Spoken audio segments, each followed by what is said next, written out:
জুমার দিনের প্রথম সুন্নত হচ্ছে জুমার দিনের ফজরের নামাজটা জামাতে পড়া। সবাই কয় খাইছে, হুজুরে ধরছে জায়গা মতো, আসল জায়গায়। জুমার নামাজের প্রথম সুন্নত হচ্ছে ফজরের নামাজটা কি পড়া? জামাতে। আফদালুস সালাওয়াত ইনদাল্লাহি সালাতুল ফাজরি ফি ইয়াউমিল জুমআতি ফি জামাআহ। বিশ্বনবী বললেন জুমার নামাজের 15টা সুন্নত মুখস্থ রাখতে হবে। 1 নাম্বার সুন্নত ফজরের সালাত জামাতে পড়তে হবে।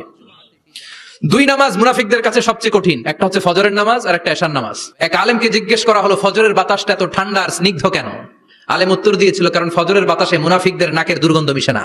ফজরের বাতাসটা স্নিগ্ধ, ফজরের সময় আল্লাহ ওয়ালাদের আনাগোনা, মুসল্লিদের আনাগোনা, ইসলামের পক্ষের শক্তির আনাগোনা। চিল্লায় বলেন ঠিক কিনা?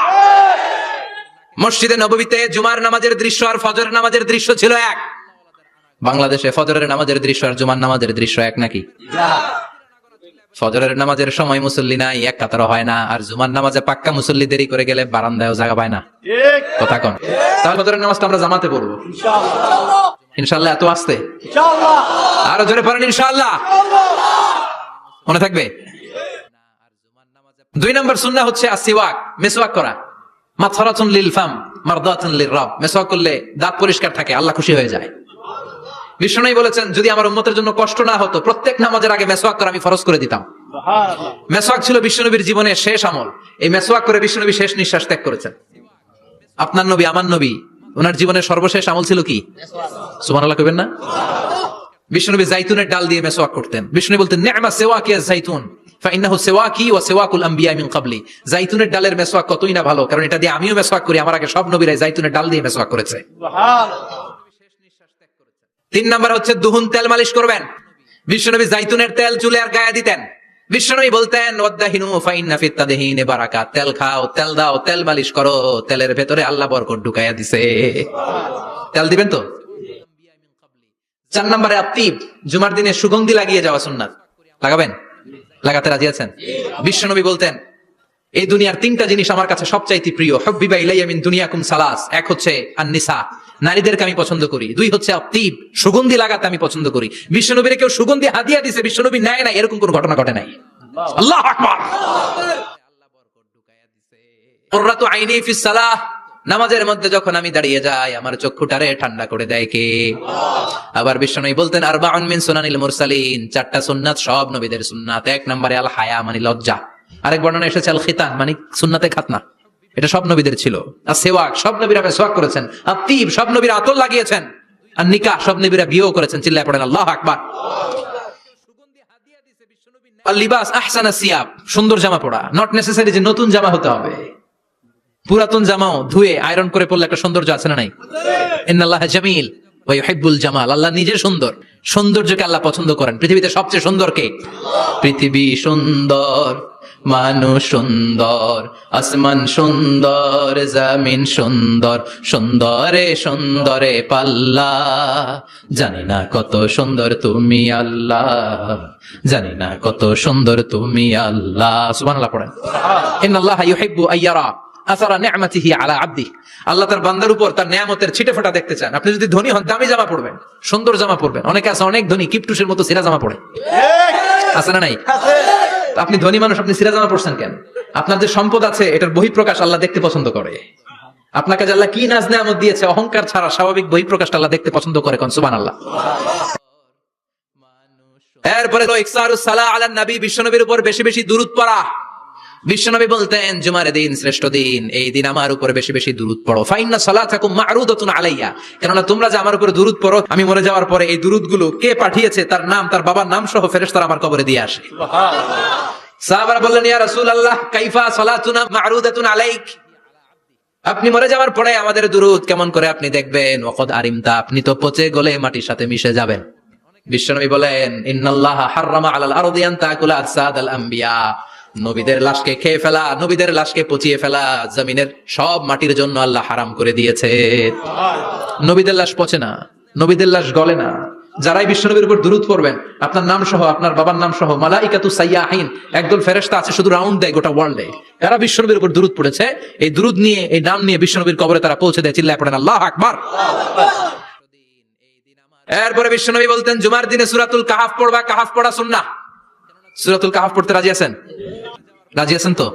18 নম্বর সূরা, কোরআনের একেবারে মাঝখানের সূরা। আলহামদুলিল্লাহিল্লাযী আনজালা আলা আবদিহিল কিতাবা ওয়া লাম ইয়াজআল লাহু ইওয়াজা, এই আয়াত দিয়ে শুরু হয়েছে। শেষ করা হয়েছে ফামান কানা ইয়ারজু লিকা রাব্বিহি ফালইআমাল আমালান সালিহা ওয়া লা ইউশরিক বিইবাদাতি রাব্বিহি। আর মাঝখানে আছে ওয়ালিয়াতালাত্তাফ। হাফেজ সাহেবরা উত্তর দাও, মাঝখানে আছে কি? কথা কোন? ওয়ালিয়াতালাত্তাফ একটা শব্দ আছে সূরা কাহফের মাঝখানে। কোরআনের সব জায়গায় এক ফন্টে আয়াতগুলো লেখা, কিন্তু ওয়ালিয়াতালাত্তাফ মোটা করে লেখা আছে না? ডবল ফন্টে লেখা, মোটা, কারণ এটা কোরআনের একেবারে মাঝখানে অবস্থিত এই শব্দটা ওয়ালিয়াতালাত্তাফ। এর আগে যত শব্দ এর পরে তত শব্দ, এর আগে যত কোরআনের অক্ষর এর পরে তত অক্ষর। সুবহানাল্লাহ বাড়িতে গিয়া বিষ্ণু বললেন সূরাতুল কাহফ যে তেলাওয়াত করবে ইয়াকুনু লাহু নূর, এই সূরাতুল কাহফ কিয়ামতের দিন তার সামনে বিশাল একটা আলো হয়ে আসবে। এই আলো দিয়ে পুলসিরাত পার হয়ে ওই বান্দা জান্নাতের ভেতরে ঢুকে যাবে। আবার বিষ্ণু বলেন যারা সূরাতুল কাহফের প্রথম 10 আয়াত তেলাওয়াত করবে জুমার দিন, শেষের 10 আয়াত যারা জুমার দিন তেলাওয়াত করবে, দাজ্জালের ফিতনা থেকে তাদেরকে মুক্ত রাখবে কে? সুবহানাল্লাহ পড়বেন না? সূরাতুল কাহফ দিয়ে সকাল শুরু করতে রাজি আছেন? সবাই রাজি? এরপর তাবকির ইলাল মসজিদ, মসজিদে আগে আগে যাওয়া সুন্নাত। আগে যিনি যাবে উনি কি পাবে? তারপরে গরু, তারপরে বকরি, তারপরে মুরগি, মুরগির পরে ডিম না আন্ডা? আন্ডা। আল মাশিউ আলাল ইকদাম, বিষ্ণু বললেন হেঁটে হেঁটে জুমার নামাজে যাওয়া সুন্নাহ। রিকশা, হুন্ডা, সাইকেল, সিএনজি দিয়ে গেলেও হবে, কিন্তু হেঁটে গেলে সওয়াব বেশি না কম? প্রতি কদমে কদমে আমলনামায় সওয়াব দিয়ে দিবে কে? এরপরে বিষ্ণু বললেন আদামু তাখাত্তি রিকাবান নাস, মানুষের ঘাড় ডিঙ্গিয়ে সামনে না যাওয়া সুন্নাহ। অনেকে জুমার দিন আসে সবার শেষে বসতে চায় সামনে, এরকম ডাকাইত আছে না নাই? বিশ্বনবী জুমার খুতবা দিচ্ছেন, হঠাৎ এক সাহাবী সব সাহাবীর ঘাড় ডিঙ্গিয়ে ডিঙ্গিয়ে সামনে আসতেছে বুলেটের মতো। বিশ্বনবী বললেন থামো, এজলিস, বসো মিয়া, ফাকাদ আযাইতা ওয়া আনাইতা, আসছো দেরি করে আবার মুসল্লিদেরকে কষ্ট দিচ্ছ। যেখানে জায়গা পাবেন ওইখানে বসবেন, মানুষের ঘাড় ডিঙ্গিয়ে সামনের কাতারে যাওয়া এটা ঠিক না। এজন্য জুমার দিন আগে আগে আসার চেষ্টা করবেন। রাজি আছেন তো? এরপরে বিশ্বনবী বললেন দুখুলুল মসজিদে রাকাতাইন, জুমার নামাজের দিন মসজিদে ঢোকার পরে 2 রাকাত পড়া সুন্নাত। কয় রাকাত? রাজি আছেন? কবলাল জুমা বাদাল জুমা, অনেকে প্রশ্ন করে বাদাল জুমা 4 রাকাত, মসজিদে পড়লে 4, ঘরে পড়লে 2, কিন্তু কবলাল জুমা সুনির্ধারিত নয়, অনির্ধারিত। মা কত খুদ্দিরা লাগ, যত আপনার তৌফিকে কুলায় 2 রাকাত করে করে 2, 4, 6 ইমাম সাহেব খুতবা দেওয়ার আগ পর্যন্ত। আপনি যদি আধা ঘন্টা আগে যান আপনি 10 রাকাত পড়তে পারবেন। চিল্লায় বলেন ঠিক কি না? এরপরে বিষ্ণু বলেন ইনসাত, চুপ থেকে খুতবা শুনবা। জুমার খুতবার সময় কথা বলা যাবে নাকি? কথা কোন? বিষ্ণু বললেন তোমার সামনে কেউ কথা বলতেছে, তুমি যদি বলো চুপ করো, এটাও তুমি খারাপ কাজ করছো। চুপ করো তোমার কইতে কইছে কি? চুপ করো বলে তুমি আরেকটা ভেজাল লাগাইছো। চিল্লায় বলেন ঠিক কিনা? তাহলে জুমার নামাজে কথা বলা যাবে না, কেউ কথা বললে চুপ করো এই কথাটাও বলতে বিষ্ণু নিষেধ করেছেন। চিল্লায় বলেন ঠিক কিনা? এরপরে মজার একটা কথা বিষ্ণু বলেছেন, জুমার নামাজ পড়তে যেয়ে যদি কারো ঘুম আসে জায়গা চেঞ্জ করে বসো। জুমার নামাজ পড়তে যায় ঘুমান না, এরকম কে কে আছেন আল্লাহর ওলি? হাত তোলেন।